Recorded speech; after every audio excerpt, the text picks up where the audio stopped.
കഴിഞ്ഞ 2 വർഷമായിട്ട് ബ്രദറിൻ്റെ ഒരു ധ്യാനം കൂടാൻ ഞാൻ ആഗ്രഹിച്ചിരുന്നു. പക്ഷേ ഒരിക്കലും പോകാൻ പറ്റിയിട്ടില്ല. അപ്പോൾ അതേപ്പറ്റി ഞാൻ സങ്കടപ്പെട്ടിരുന്നപ്പോഴാണ് ഇപ്പോഴാണ് മനസ്സിലായത്, സെഹ്യോൻ കൂടയത്തിൽ ദൈവം എനിക്കായിട്ട് തോമസ് പോളിനെ കൊണ്ടുവന്ന് ഈ ധ്യാനത്തിന് എനിക്ക് കൂടാൻ സാധിച്ചു എന്നത് തന്നെയാണ് എനിക്ക് കിട്ടിയ ഏറ്റവും വലിയ നന്മ. പ്രത്യേകിച്ച് ഈ ധ്യാനത്തിൽ എനിക്ക് ബൈബിള് വായിക്കാൻ ഒരു പ്രചോദനം തന്നു എന്നുള്ളതാണ്.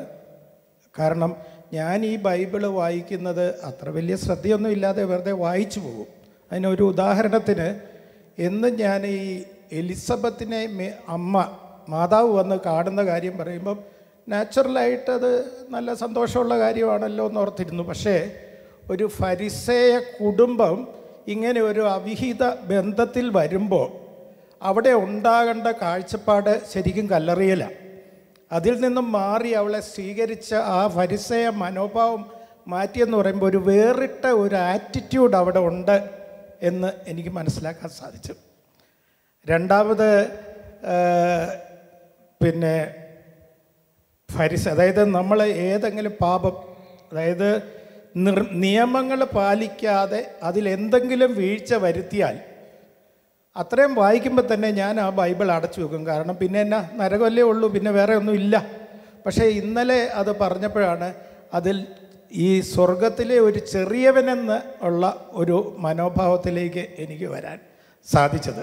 അതെനിക്കൊരു വലിയൊരു അറിവായിട്ട് തോന്നി. മൂന്നാമത് എനിക്ക് തോന്നിയ ഒരു കാര്യം പെട്ടെന്ന് മറന്നുപോയി. എനിക്ക് 4 കാര്യങ്ങളാണ് ഞാൻ ഓർത്തുകൊണ്ടിരുന്നത്. അതിൽ ഒന്ന് ഞാൻ പറഞ്ഞുകൊണ്ട് വന്നതാണ്, സോറി. പക്ഷേ എന്നിരുന്നാലും ഈ ബൈബിൾ എന്ന് പറയുന്നത് ബ്രദർ പറഞ്ഞ ഗൂഗിള് തന്നെയാണെന്നാണ് എനിക്കിപ്പോഴത്തെ ഒരു ബോധ്യം. കാരണം ഗൂഗിളിൽ എന്തൊക്കെയുണ്ടോ അത് ഈ ബൈബിളിലുണ്ട്. അപ്പോൾ ചെറിയ ഒരു പഠനമല്ല ഇത്, ഒരു വലിയൊരു പഠനമാണ്. ആ പഠനത്തിൽ ബൈബിളിലൂടെ നമുക്ക് ആവശ്യമുള്ളതെല്ലാം കിട്ടും. അപ്പോൾ ബ്രദർ ഇങ്ങനെ പറഞ്ഞു, ഈ എഡ്യൂക്കേഷൻ സിസ്റ്റത്തിൽ വരാം. അതായത് നമ്മളുടെ ഓരോ സ്കൂളുകൾക്കും നമുക്ക് ഇത്രയും വലിയ ഇൻഫ്രാസ്ട്രക്ചർ ഉണ്ട്, എന്തുകൊണ്ട് ബൈബിൾ അക്കാഡമി തുടങ്ങിക്കൂടാ എന്ന് ചോദിച്ചപ്പോൾ ഞാനിപ്പോൾ ആലോചിക്കുകയായിരുന്നു. നമ്മുടെ സ്കൂളുകളൊക്കെ ഈ അവധിക്കാലങ്ങളിൽ അടച്ചു കിടക്കുക. 2 മാസം അവധിയുണ്ട്. ഈ അവധി ദിവസങ്ങളിലെങ്കിലും നമുക്ക് ഒരു ബൈബിൾ അക്കാഡമി തുടങ്ങിയാൽ ആർക്കും ഒരു നഷ്ടവും വരാതെ അത് സാധിക്കുമല്ലോ എന്ന് ഒരു ചെറിയ ഐഡിയ. പിന്നെ എപ്പോഴും ഞാനിങ്ങനെ ചിന്തിച്ചുകൊണ്ടിരുന്നു, ബ്രദറിൻ്റെ ക്ലാസ് ഭയങ്കര ഒരു വലിയ ഉൾക്കാഴ്ചയുള്ളതാണ്. സാധാരണക്കാർക്ക് ഇത് മനസ്സിലാവുമോ?